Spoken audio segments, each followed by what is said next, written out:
I'm Santos Gallegos, an executive member of the Columbia chapter of Health Physicists. We actually got an amazing opportunity to ask some burning questions of Mike Lewandowski, the president of the National Health Physics Society. We're actually going to jump into it right now. My name is Mike Lewandowski. I'm the current president of the Health Physics Society. I've been an operational health physicist for almost 3 decades.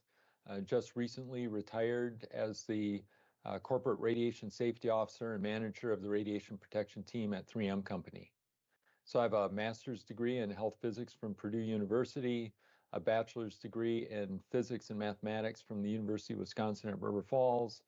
Have enjoyed a long career in health physics. It's not quite over yet, but now I'm at the point where I can pick and choose the types of activities I get involved with, and have really had a wonderful time with the Health Physics Society, participating with the National Council of Radiation Protection and Measurements, and being involved in a wide variety of activities that help health physicists across the country and in some cases across the world network with their colleagues, learn from each other, teach each other, and all in all, just develop our profession and grow our profession. So I really appreciate the opportunity to talk with you today and look forward to answering these questions. I really appreciate you taking the time, and I love anytime someone with a wealth of experience like yours takes that time to share it with us who are just starting off. So kind of curious, I am just starting off. What does being a president of the Health Physics Society entail? Right, so that's a great question. There are sort of 2 roles to this. One is that as the president, I chair the board of directors. So that's really an administrative role that's geared towards helping the board of directors accomplish their activities, their tasks, as efficiently and as effectively as possible. Now, in that role, I've got a great privilege of having the ability to influence the board to go in the direction that I think the Health Physics Society should go. Now, although I have this influence role, the board makes the final decisions. I don't get to make the final decisions, but I have the ability to try to convince the board to make an argument that the board will accept and go forward in the direction that I think the Health Physics Society should go. The second significant responsibility of the president is to be the voice of the Health Physics Society.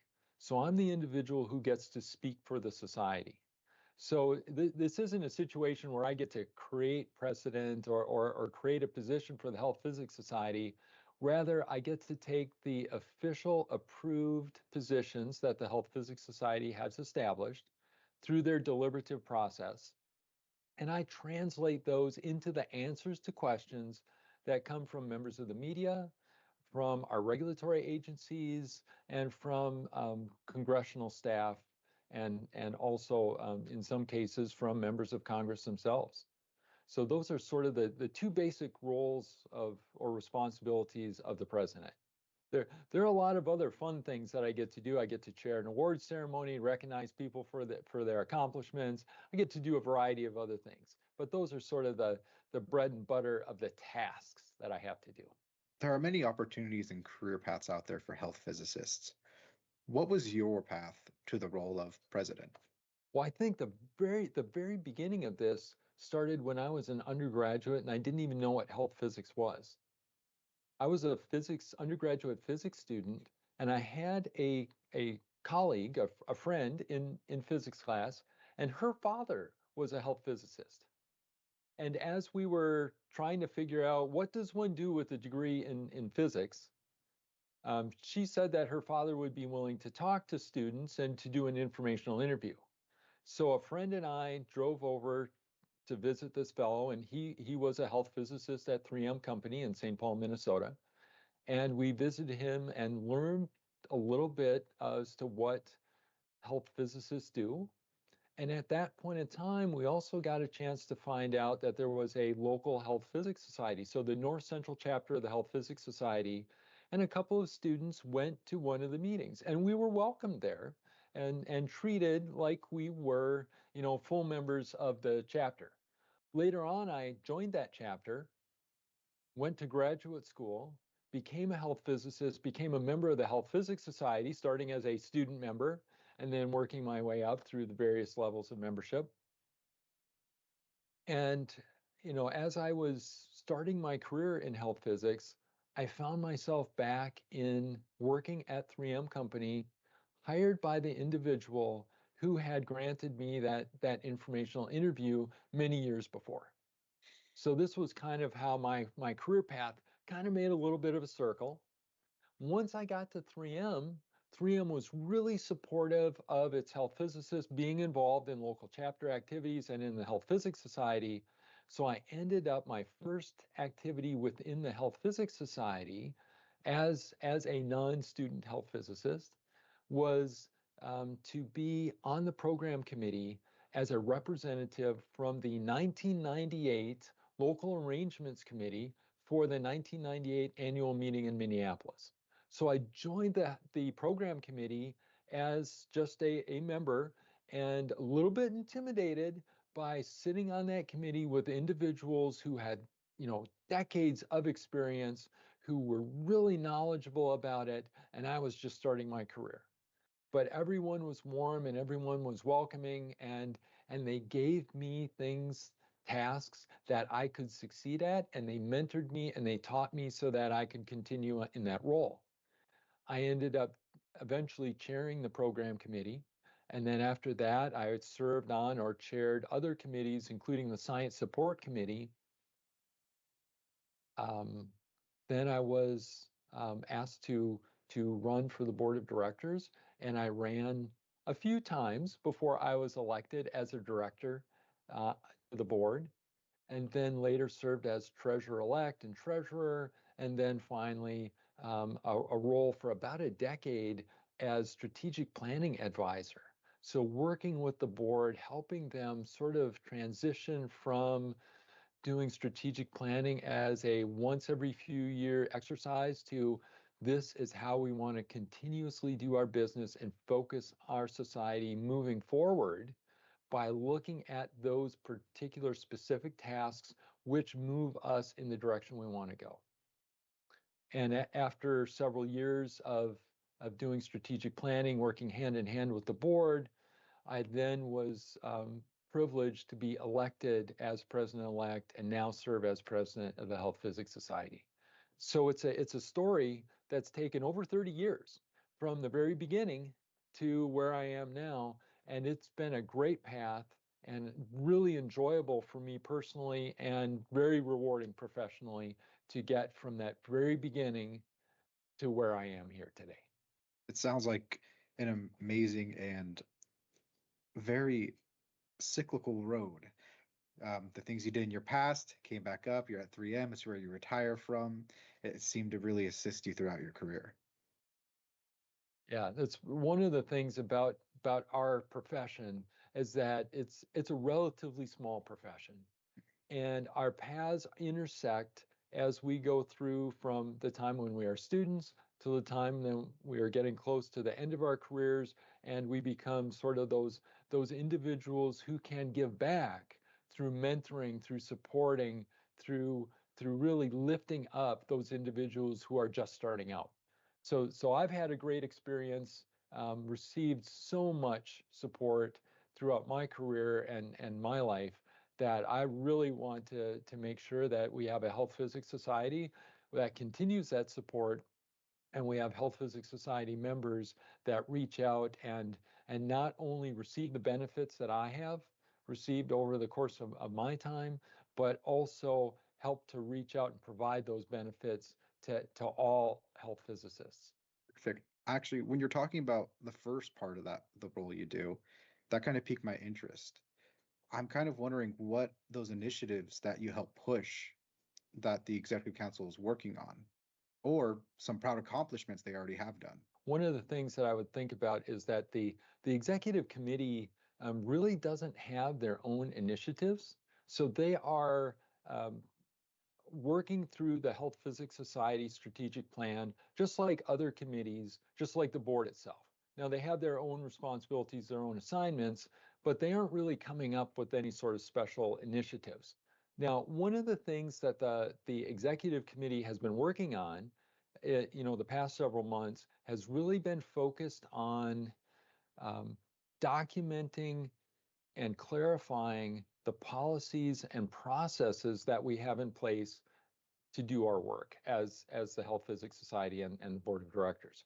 So that's something that I think that the executive committee has done a great job, is sort of clarifying and documenting those processes, and then they bring them forward to the board, get feedback and input from the board to make sure that everyone sees the process the same way, and then the board goes ahead and approves those policies and processes. So that's one of the things that the executive committee is really working on.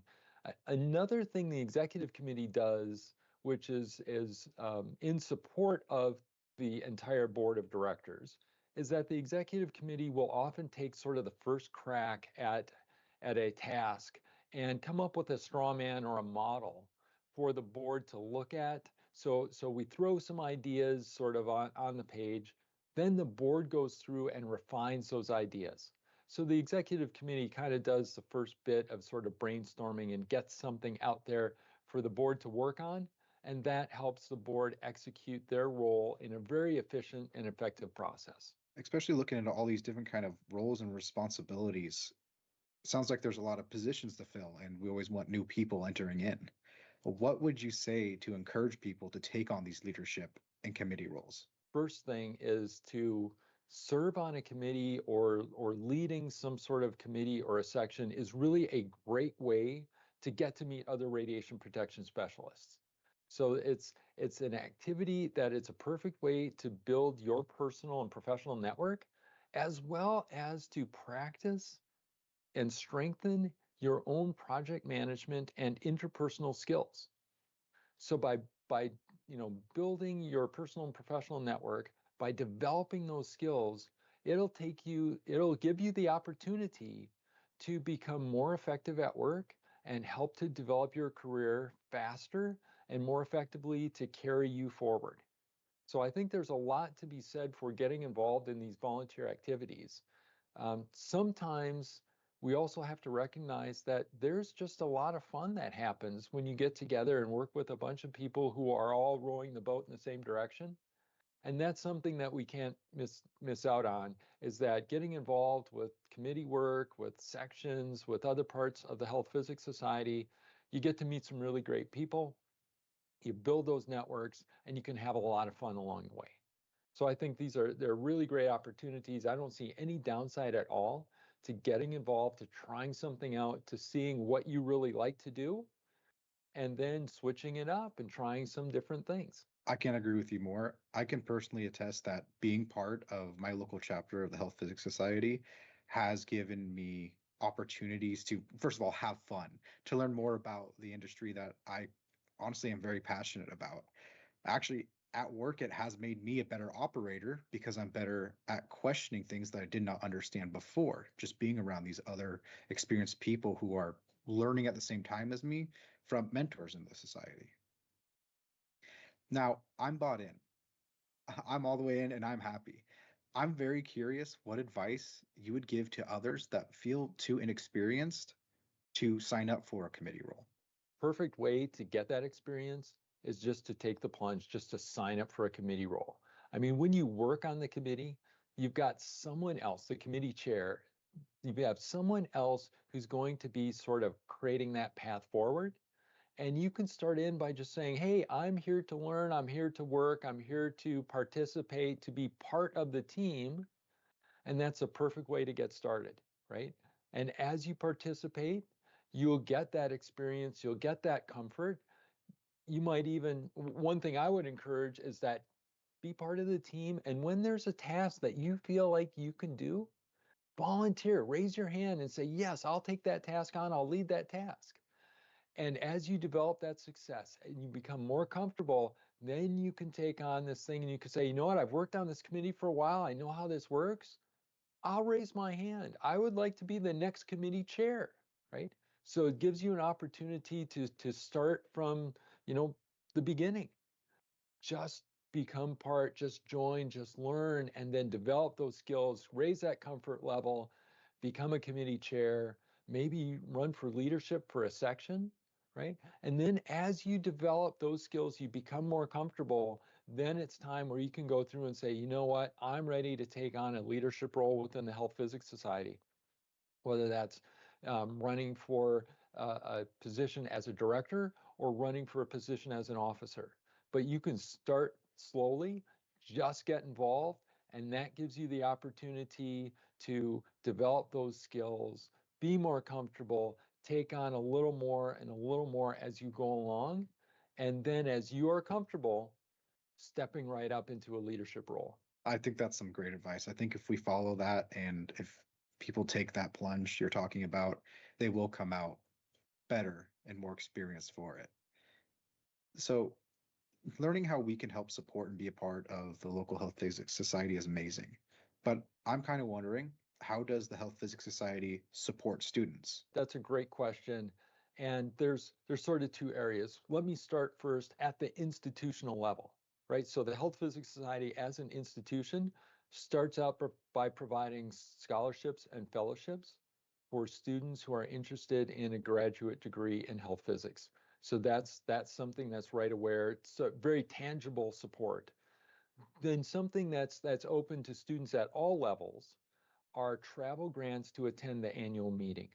Now, this is again financial compensation. It covers the cost of registration. It covers the cost of lodging. It provides a stipend for transportation to get you to the meeting, and it provides an opportunity for you to get to this point where there are hundreds of health physicists all coming together. At the annual meeting, again, at an institutional level, there are numerous activities that are designed for students to get to network with each other and build their own personal network across campuses instead of just developing the network within the students within their program. There are also activities that are designed to connect students with other health physicists, some at their early level of their career, some at very senior levels of their career. So there's opportunities there. And then let's not forget another great opportunity that's available to students is to reach out and get a mentor. So you can get someone from the Health Physics Society who has more experience and who's really interested in giving back. They can connect with you and you can have this relation, build this mentor-mentee relationship with this individual and get from it just an enormous amount of information and valuable guidance and advice and personal satisfaction. And I think you end up building not only your professional network, but also your personal network. So one thing that I've noticed is that I have never found a health physicist who wasn't willing to talk to someone new, right? So we are a science organization, so we end up in situations where we may have introverts in our mix, and some of us may be more introverted than others. But I've never found in a situation where a health physicist wasn't willing to talk to someone at an annual meeting or through some other way, whether it's to answer a technical question, a professional question, or just to get to know an individual, just to get to know someone at a personal level. So the other support that students are going to receive is at the individual HPS member level, right? So this is the support I'm just sort of talking about where, strike up a conversation with someone at a coffee break or at a lunch break, whether this is at your local chapter or at the Health Physics Society annual meeting. Just strike up a conversation with someone new. Get a chance to get to know that individual. When you're sitting in a session room and session is about to start, say hello to the person you're sitting next to, introduce yourself, get to know who that individual is. You never know when your paths are going to cross again, and this is a great opportunity to meet people, exchange a few words, make that sort of initial connection. Talk to the affiliate members, right? Talk to other folks that are in at receptions or any sort of other health physics activity that you're involved with. Once you make this, even this smallest of personal connections, then you'll notice as you walk through the hallway, the next time you see the person, they'll look at you, they'll smile you, they'll remember you, and you'll start to build that network, and you'll build those personal connections. You will feel more comfortable coming to these meetings, and you never know when an individual is going to reach out, across time and space to make that connection with you. And maybe it's a professional connection, maybe it's, something that they can help you with, or you can help them with. Maybe it's a job opening. One never knows what it's going to be. But throughout this entire process, students are going to be supported both at the institutional level as well as at the personal level. So there's a great opportunity for students to get involved and take advantage of this support. That sounds perfect. Being able to some financial monetary support, actually being able to get us in a location where we can communicate and build out our own network. It's something that all of us should look forward to taking advantage of. This sounds like a lot of health physicists in the society are very passionate out there, really do want to share and raise everybody else up. I'm kind of wondering, as a member of the executive committee, what is something that you are passionate about to share? Well, what I'm passionate about really doesn't have anything to do with the executive committee. It's really um, getting involved with Health Physics Society from the time when I had just completed my degree. In fact, before that, even as a student, getting involved with the Health Physics Society has given me all sorts of opportunities to meet people, to develop a professional network, to develop a personal network. I have friends now that are all across the United States, and some even outside the United States, where I have met them through the Health Physics Society. So in addition to making those personal connections, I have been mentored by people who are past presidents of the Health Physics Society, who are individuals who have trained generations of health physicists. And I have learned so much from those individuals, and received so much from their kindness and generosity, that one of the things that I want to do, and make sure that the Health Physics Society provides an environment so that all the benefits that I received can be passed on to every member of the Health Physics Society, whether there's someone who's a world expert in a particular area, or there's someone who is brand new to health physics and really doesn't know what area that they want to go to. I think the very first Health Physics Society meeting that I went to, I was welcomed by individuals who were senior members of the society, and who were those individuals who wrote textbooks that you would read as you were a student in health physics. And that's the sort of welcome that I want to make sure that every member of the Health Physics Society receives. So that's what I'm passionate about. That's amazing. Just spending a short amount of time with you, hearing more about it, it sounds like something that so many people can benefit from, and that I really hope listen, really take this to heart and jump in with both feet. I think everything you've been saying is amazing, and I truly want to thank you for the time you've spent here with us. Fantastic, Santos. I really appreciate the opportunity to talk with you, and I just want to encourage anyone who's watching this in the future. If you're already a Health Physics Society member, thank you. Reach out, pass along this, bring someone else into the society. If you're not currently an HPS member, I really want to encourage you to take the plunge. Join the Health Physics Society, get involved. I I have received great benefits for 3 decades, and I think this is a situation where I think if you join the Health Physics Society and you get involved, you will receive all the benefits that I have and more. So thank you, Santos. I really appreciate your time today. Thank you so much. Now, for all those who are wanting to get involved, please reach out to your local health physics chapter and the National Health Physics Society. You can find both those links down below. Please make sure you like and subscribe and share this to anybody who may be interested in the Health Physics Society.